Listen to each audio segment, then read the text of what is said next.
ئەمنا محەممەد زعفەر ئیسماعیلە لە ساری عەفتاون و ئەو ئیشەی دەکەم ئەی مندار بمە ئەو ئیشە لە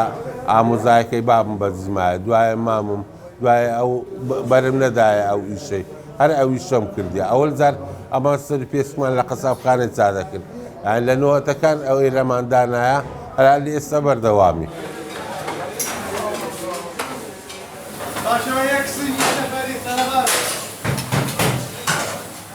ئەو سەری پێسکە لێ دەبی خاوێکە لە جێیکی پیس دەردەی دەبی جێکی خاوێکێ ناوی بۆنی لێبێ میم ئیشی سەری پێشی میم ئەوەی خاوێ نییە.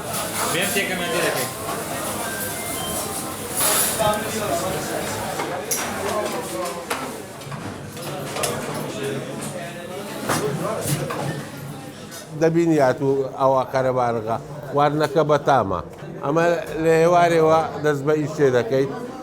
دەین سوبەکان دەین عازە دەکەن تەباقەکان عازە دەکەیت بە سەعات 11:30 دەکەینەوە 11:30 شەوێ هەتا هەفتی سبەینێ جارەوەیەوە سەعات 4 خلاص دەبی جارەوەیە سەعات 6 خلاص دەبی ناگاتە حەفت.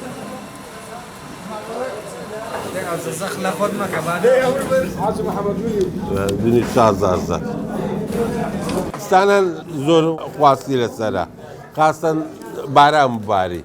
هاوینانش خواستی لەسەرە بەس کەم وەچی دستانان نابی.